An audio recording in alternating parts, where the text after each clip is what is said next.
नमस्कार स्टूडेंट्स, आपका स्वागत है इस आदर्श विद्या निकेतन की यूट्यूब के ऑनलाइन क्लासेज में। आज हम एग्रीकल्चर बायोलॉजी का जो हमारे फर्स्ट चैप्टर चल रहा था पादप प्रजनन वाला, उसमें हमारा जो नेक्स्ट टॉपिक है वो टॉपिक है आपके उद्गम केंद्र के बारे में। किसके बारे में? उद्गम केंद्र। पिछले लेक्चर में हमने पढ़ा था कि जो भारत के महत्वपूर्ण शोध संस्थान थे उनकी हमने बात कर ली थी। टोटल कितने थे आपके? 19 शोध संस्थान थे। उनको आप अच्छे से याद कर लेना, एग्जाम में जरूर क्वेश्चन पूछता है उनसे। शोध संस्थान से एक जरूर पूछेगा आपको, या तो कभी आपको शॉर्ट फॉर्म देगा कि उसका आपको पूरा नाम बताना है, फुल फॉर्म बताना है, ठीक है, या फिर आपको वो पूछेगा किस प्रकार से कि कोई भी जैसे कि कपास तकनीक अनुसंधान केंद्र, जैसे कि माटुंगा है तो वो पूछ लेगा कपास तकनीक अनुसंधान केंद्र कहाँ पर स्थित है, ठीक है। या फिर ऐसे पूछेगा आपको कि आप जो भी कोयम्बटूर में कौन सा आपके तकनीक अनुसंधान केंद्र है, या फिर गन्ना प्रजनन अनुसंधान केंद्र कहाँ पे, ऐसे आपको क्वेश्चन पूछ सकता है, ठीक है। तो आपको उनको अच्छे से याद कर लेना। अब देखो हमारी जो नेक्स्ट हेडिंग है, नेक्स्ट टॉपिक है, वो टॉपिक है आपके उद्गम केंद्र। कि उद्गम केंद्र क्या होता है? उद्गम मतलब किसी का विकास होना। क्या होना? विकास। एक वैज्ञानिक था, रूसी वैज्ञानिक, रूस का, ठीक है, उसका नाम था, रूसी वैज्ञानिक का नाम था, जो रूसी वैज्ञानिक था उसका नाम था वेविलोव। क्या नाम था? वेविलोव। इस वेविलोव ने बताया था कि जो भी आपके फसलें हैं, चाहे वो खेतों में उगाई जा रही है चाहे जंगलों में उग रही है, उन फसलों की उत्पत्ति किसी एक विशेष स्थान से मानी, एक विशेष स्थान से बताइए। जिस स्थान से उसको सबसे पहले प्राप्त किया गया वही क्या आपके उसका उद्गम केंद्र कहलाता है। और इसके बारे में किसने बताया था? वेविलोव ने बताया था। किसने बताया था? वेविलोव, ठीक है। वैज्ञानिक का नाम क्या? वेविलोव ने इसके बारे में बताया था, उद्गम केंद्र के बारे में, कि फसल और आपकी जंगली जाति होती है उनकी उत्पत्ति एक किसी विशेष निश्चित स्थान से होती है, वही क्या होता है? उसका उद्गम केंद्र होता है, ठीक है। अब देखो उद्गम केंद्र दो प्रकार के होते हैं। जो उद्गम केंद्र होते हैं ये दो प्रकार के होते हैं। कौन कौन से उद्गम केंद्र? एक तो होता है आपके प्राथमिक उद्गम केंद्र। कौन सा होता है? प्राथमिक उद्गम केंद्र। और जो सेकेंड नंबर होता है वो होता है आपके द्वितीयक उद्गम केंद्र। एक तो प्राथमिक उद्गम केंद्र, एक होता है आपके द्वितीयक उद्गम केंद्र। अब देखो प्राथमिक उद्गम केंद्र क्या होता है? वे उद्गम केंद्र जिसमें फसल की उत्पत्ति जंगली जातियों से होने का माना जाता है। अब देखो प्राथमिक उद्गम केंद्र में आपको क्या याद रखना है कि फसल की उत्पत्ति किससे मानी जाती है? फसल की उत्पत्ति उनकी जंगली जातियों से मानी जाती है। किससे मानी जाती है? जंगली जातियों से। जंगली जातियों से मतलब यह है कि वो फसल आपकी सबसे पहले कहाँ से प्राप्त हुई है? जंगल से प्राप्त हुई है। तो मतलब जहाँ से उसको सबसे पहले प्राप्त किया गया था वही क्या कहलाता है? आपका उसका प्राथमिक उद्गम केंद्र। क्या कहलाता है? प्राथमिक उद्गम केंद्र। सबसे पहले जहाँ से प्राप्त किया गया, सबसे पहले जहाँ से प्राप्त किया गया, प्राप्त किया गया, वो आपके क्या हो जाएगा? इसका प्राथमिक उद्गम केंद्र हो जाएगा, ठीक है। अब देखो दूसरा क्या होता है कि द्वितीयक उद्गम केंद्र। द्वितीयक उद्गम केंद्र वह उद्गम केंद्र होते हैं, वह उद्गम केंद्र होते हैं जिसमें फसलों की उत्पत्ति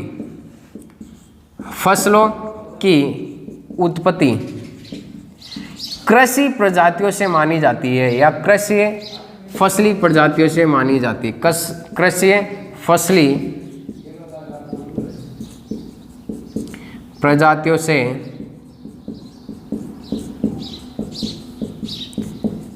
मानी जाती है, वो क्या हो जाएगा? उसका द्वितीयक उद्गम केंद्र हो जाएगा। इस बात को आप यहाँ पे ध्यान में रखना।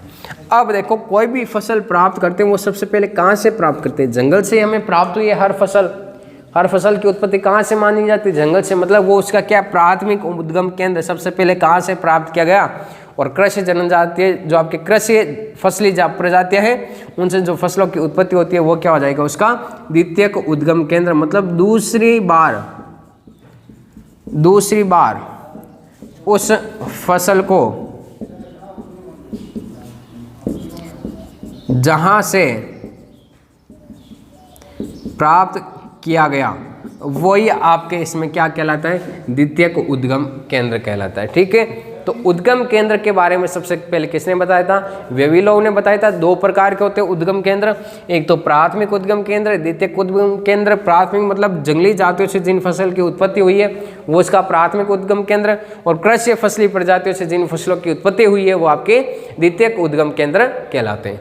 अब देखो कुछ मोस्ट इंपॉर्टेंट उद्गम केंद्र है, उनको मैं यहाँ पे नोट कर रहा हूँ आपके सामने, उनको आप साथ साथ में लिखते जाना और अच्छे से उनको नोट कर लेना।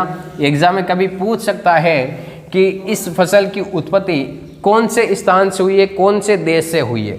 तो मैं सबसे पहले यहाँ पे लिख रहा हूँ प्राथमिक उद्गम केंद्र, ठीक है। और इधर मैं लिख रहा हूँ आपके फसल, इधर क्या लिख रहा हूँ, फसल के बारे में कि कौन सी फसल है। तो प्राथमिक उद्गम केंद्र में सबसे पहले आ जाएगा कि चीन में कौन सी फसल की उत्पत्ति मानी जाती है। तो चीन में है आपके सोयाबीन, मूली, बैंगन, ये जो भी आपके फसल है इनकी उत्पत्ति आपके कहाँ से मानी जाती है, चीन से मानी जाती है। तो इनका जो प्राथमिक उद्गम केंद्र होगा वो कहाँ पे होगा, चीन में। क्या है, सोयाबीन, मूली और बैंगन, ये क्या हो जाएगा आपके, इनका उद्गम केंद्र चीन हो जाएगा। ठीक है। अब सेकेंड नंबर है भारत। तो भारत में ध्यान रखना, इसमें हो जाएगा आपका चना, मूंग, लोहिया, आम, और इस आम के अलावा और है आपके अरहर, हल्दी, ठीक है। इनको आप ध्यान में रखना, इनकी उत्पत्ति कहाँ से मानी जाती है, भारत से मानी जाती है।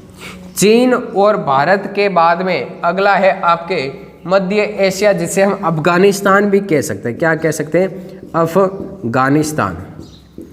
अब देखो इन अफगानिस्तान से उत्पत्ति किसकी मानी जाती है, कौन कौन सी फसलों की। तो ध्यान रखना, गेहूं, अलसी, तिल, गाजर, गेहूं, अलसी, तिल,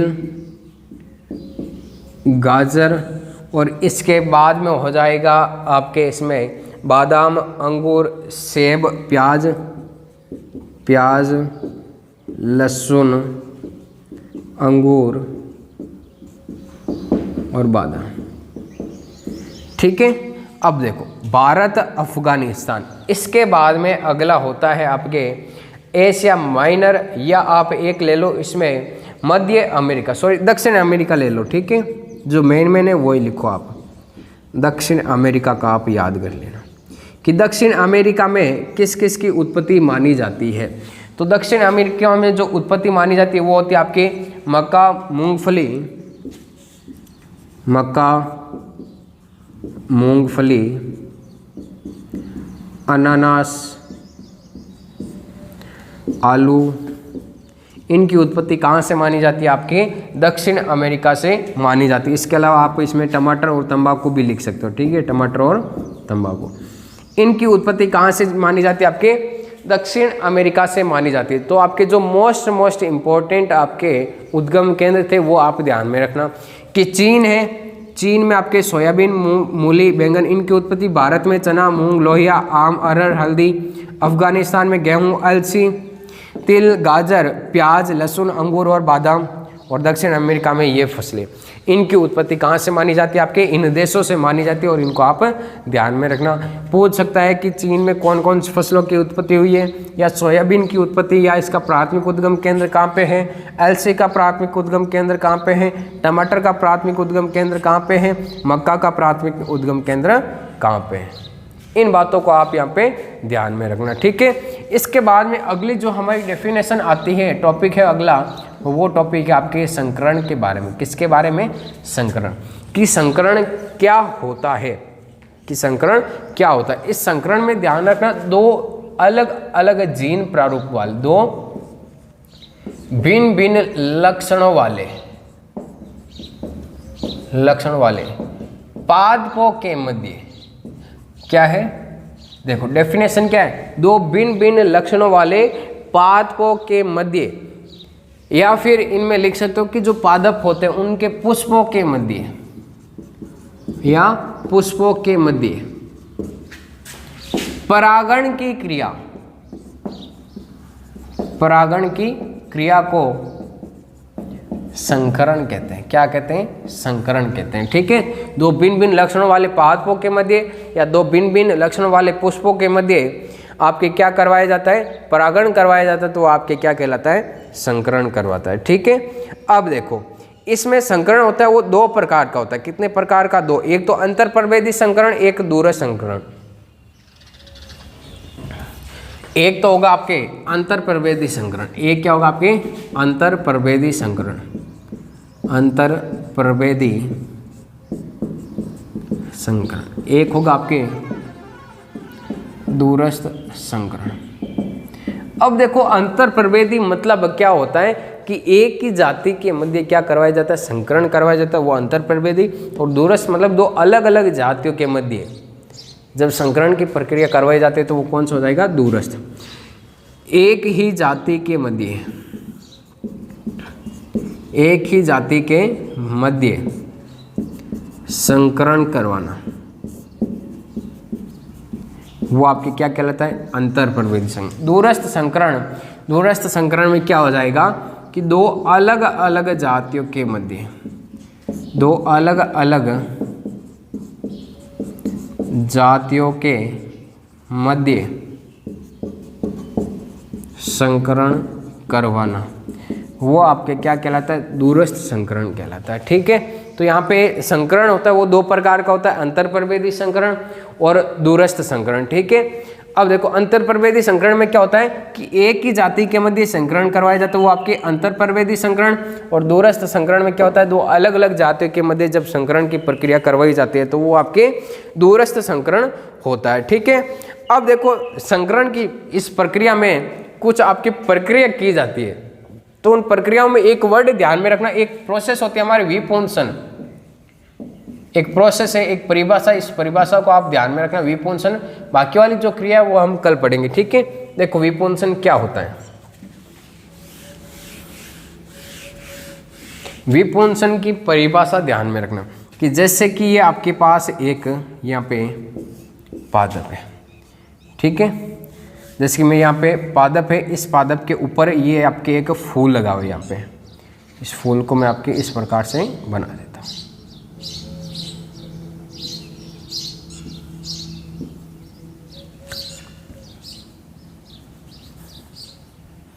ये हो जाएगा आपके बीच में कौन सा पार्ट? जायांग का पार्ट हो जाएगा। ये आपके परागकोश का पार्ट हो जाएगा। अब देखो विपुंसन क्या होता है? विपुंसन, पुंसन मतलब पुंकेसर का पार्ट। ये कौन से? परागकोश का पार्ट है ना। कौन सा पार्ट है? ये आपके परागकोश का पार्ट। पुष्प के डायग्राम में क्या होता है कि पुष्प का डायग्राम किस प्रकार से होता है? आपके इसी प्रकार से होता है पुष्प का डायग्राम। ठीक है, इसमें ये बीच का जायांग का भाग और बाहर की ओर क्या होते हैं आपके? ये परागकोश, ये पूतंतु और पूरे को क्या बोलते हैं? पुंकेसर बोलते हैं। क्या बोलते हैं? पुंकेसर। तो पुष्प की कलिका अवस्था में क्या करना? इस पुंकेसर के भाग को काट कर अलग कर देना। पुंकेसर के भाग को काट कर क्या कर देना? अलग कर देना। वो प्रक्रिया आपके क्या कहलाती है? विपुंसन कहलाती है। क्या कहलाती है? विपुंसन। क्या होता है कि पुष्प की कलिका अवस्था में, पुष्प की कलिका अवस्था में क्या करते हैं? पुंकेसर को या परागकोश को, पुंकेसर को या पूतंतु को काट कर अलग कर देना, अलग कर देना क्या कहलाता है? आपके विपुंसन कहलाता है। क्या कहलाता है? विपुंसन कहलाता है। ठीक है, बाकी की जो हमारे संकरण की प्रक्रिया रहेगी वो हम पढ़ेंगे आपके नेक्स्ट लेक्चर में पढ़ेंगे।